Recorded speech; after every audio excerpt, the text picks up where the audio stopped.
Due to the way many skateboarders roam the streets looking for a place to ride, the general perception of skateboarders have been negatively influenced by a range of mottos and stereotypes. Skaters are sometimes described as antisocial, thugs, dropouts, troublemakers, or vandals. The fashion style that skaters employ often compromises safety and is responsible for implying that skaters pay no attention to the law. In reality, this is generally not the case. Most skaters are friendly, educated people that just enjoy having fun and socializing with friends. Wayne Larkins, once a coach of the Bendigo Telsher Braves basketball team, quit the basketball club in 2003 to pursue other business interests in Queensland. He started his own business called Ramp Attack. So Wayne, can you please tell us about yourself and about Ramp Attack? Tell you about me. I guess I spent most of my life, or most of my sort of adult working life as a basketballer. I was involved with basketball from the time I was about 16 or 17 on a professional level through to probably about 3 years ago, where basketball had taken up most of my life, and that's kind of what I've done, is really professionally, the player-wise, coach-wise, administration-wise. So this venture is probably a little bit different outside that realm, but it was something that we liked the idea of. We knew that there was a need for this type of thing. When and why did you choose to invest in an indoor skate park? Do you feel it's an influence within skateboarding, or was it something else? No direct influences. I guess there was my son Samuel, who at the time was probably about 10 or 11. He was a skateboard rider, and just introducing himself to skateboard riding, and so that sort of caught our eye a little bit from there. But I think it was just more time and place. We saw that there was a need for something like this in Brisbane, and I was actually living in Victoria at the time, and we just thought it was a good opportunity. Sam, so we had a little bit of background, Sam being involved with skateboard, but really Ramp Attack is a facility for scooter, skateboard, rollerblade and BMX, so it sort of covers the spectrum there of different apparatus that you can use.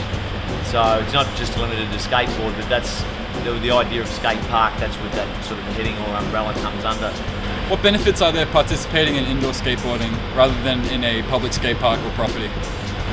I think the benefit is in a venue like this, it's all wood, so it's probably a little bit more conducive, because kids tend to fall over. Learning in the beginning tend to fall over, and if you fall over on wood, you pretty much just dust yourself down and get back up and go again.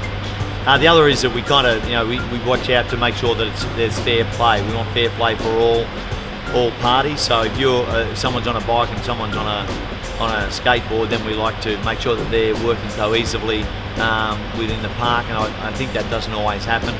Say on an unmanned outdoor park, that's not always the case. So I think that suits pretty well for all riders in a venue like this.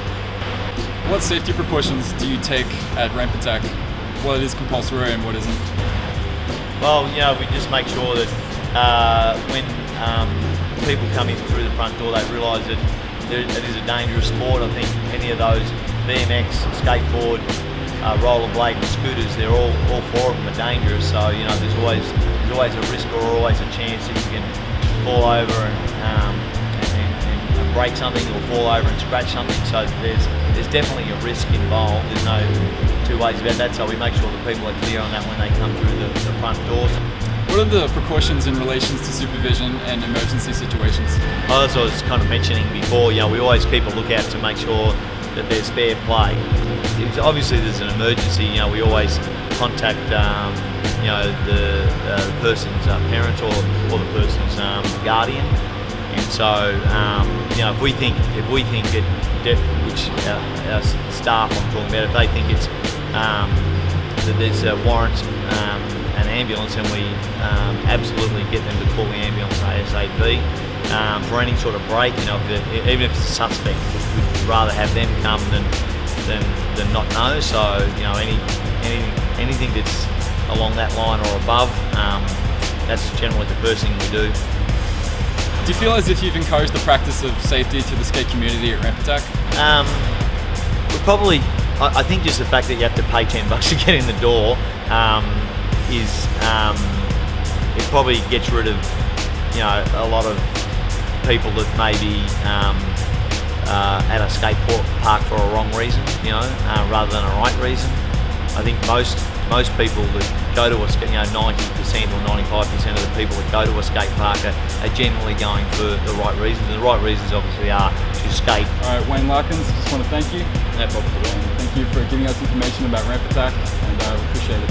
Ramp Attak has been beneficial towards the community, as it has encouraged parents and children alike to take interest in an indoor facility rather than public property or parks. This solidifies their safety and supervision.